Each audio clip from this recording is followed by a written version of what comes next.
নমস্কার, দেখছেন কলকাতা টিভি। সেরা দশ নিয়ে রয়েছে আমি তসমিনা। সেরা দশের শুরুতেই যে খবরে নজর রাখবো, ভেস্তে গেল নবান্নে মুখ্যমন্ত্রীর সঙ্গে জুনিয়র ডাক্তারদের বৈঠক। আবারও একবার বলবো, ভেস্তে গেল নবান্নে জুনিয়র ডাক্তারদের সঙ্গে মুখ্যমন্ত্রীর বৈঠক। আজ নবান্নে মুখ্যমন্ত্রীর সঙ্গে জুনিয়র ডাক্তারদের বৈঠক হওয়ার কথা ছিল এবং সেই মতোই 30 জনের একটি প্রতিনিধি দল তারা মুখ্যমন্ত্রীর সঙ্গে বৈঠক করার জন্য নবান্নে যায়। তবে সরাসরি সম্প্রচার হওয়ার যে বৈঠক, সেই বৈঠক সরাসরি সম্প্রচার না হওয়ার কারণেই কিন্তু ভেস্তে গেল এমনটাই জানা যাচ্ছে। জুনিয়র ডাক্তারদের দাবি ছিল যে বৈঠক হবে, সেই বৈঠক সরাসরি সম্প্রচার করতে হবে, অর্থাৎ লাইভ স্ট্রিমিং করতে হবে। তবে নবান্নের পক্ষ থেকে তাদের এই শর্ত মেনে নেওয়া হয়নি এবং তার জেরেই কিন্তু এই বৈঠক ভেস্তে গেল। আবারও একবার বলবো, নবান্নে 2 ঘন্টা অপেক্ষা করেন মুখ্যমন্ত্রী মমতা বন্দ্যোপাধ্যায় এবং জুনিয়র ডাক্তাররা তাদের একটাই দাবি ছিল যে এই যে বৈঠক হবে, সেই বৈঠক সরাসরি সম্প্রচার করতে হবে। তবে নবান্নের পক্ষ থেকে জুনিয়র ডাক্তারদের এই শর্ত মেনে নেওয়া হয়নি এবং তার জেরেই ভেস্তে গেল আজকের বৈঠক। জুনিয়র ডাক্তারদের সঙ্গে মুখ্যমন্ত্রীর যে বৈঠক, সেই বৈঠক ভেস্তে গেল। 34 জনের একটি প্রতিনিধি দল তারা আজকে নবান্নে বৈঠকে যান মুখ্যমন্ত্রীর সঙ্গে দেখা করতে।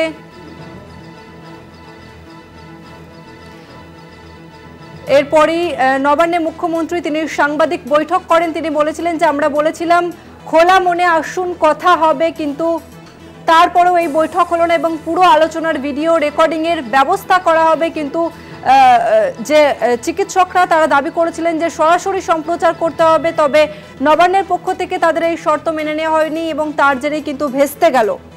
নবান্নে গিয়েও মুখ্যমন্ত্রী মমতা বন্দ্যোপাধ্যায়ের সঙ্গে বৈঠক করেনি জুনিয়র ডাক্তাররা। আরজিকর ইস্যুতে তারা আলোচনা চেয়েছিলেন, তবে দাবি ছিল বৈঠকের লাইভ স্ট্রিম হোক এবং সেই আর্জি মানেনি সরকার। ডাক্তারদের জন্য প্রায় 2 ঘন্টা অপেক্ষা করার পর সাংবাদিক বৈঠক করেন মুখ্যমন্ত্রী মমতা বন্দ্যোপাধ্যায় এবং বৈঠক না হওয়ার প্রেক্ষিতে বাংলার মানুষের কাছে ক্ষমা চেয়ে নেন মুখ্যমন্ত্রী।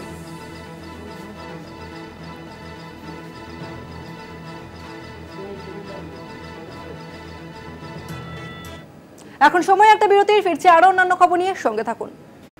যে খবরে নজর রেখেছিলাম, ভেস্তে গেল নবান্নে বৈঠক। জুনিয়র ডাক্তারদের সঙ্গে আজকে মুখ্যমন্ত্রীর যে বৈঠক হওয়ার কথা ছিল, সেই বৈঠক ভেস্তে গেল। লাইভ সম্প্রচার না হওয়ার কারণেই কিন্তু ভেস্তে গেল আজকের এই বৈঠক। 34 জনের প্রতিনিধি, জুনিয়র ডাক্তারদের 34 জনের একটি প্রতিনিধি দল তারা আজকে নবান্নে গিয়েছিলেন মুখ্যমন্ত্রী মমতা বন্দ্যোপাধ্যায়ের সঙ্গে বৈঠকে। তবে নবান্নের তরফ থেকে বলা হয় যে রেকর্ডিং হতে পারে এই বৈঠকে, তবে সরাসরি যে সম্প্রচার, সেই সম্প্রচার করা হবে না এবং তার জেরেই জুনিয়র চিকিৎসকরা তারা ফিরে আসেন নবান্ন থেকে। তারা তাদের যে দাবি, সেই দাবিতে অনড় রয়েছেন, অর্থাৎ তাদের যে দাবি যে এই বৈঠক সরাসরি সম্প্রচার করতে হবে, সেই তাদের এই দাবি মেনে না নেওয়াতে তার নবান্ন থেকে ফিরে এলেন। জুনিয়র চিকিৎসকদের সঙ্গে মুখ্যমন্ত্রী মমতা বন্দ্যোপাধ্যায়ের যে বৈঠক, সেই বৈঠক ভেস্তে গেল। বৈঠকের লাইভ স্ট্রিমিং এর দাবিতে অনড় জুনিয়র ডাক্তাররা। তাদের দাবি যে এই বৈঠক, সেই বৈঠক সরাসরি সম্প্রচার করতে হবে। নবান্নের তরফে মেলেনি অনুমতি এবং ডাক্তাররা ঢুকলেন না নবান্নতে।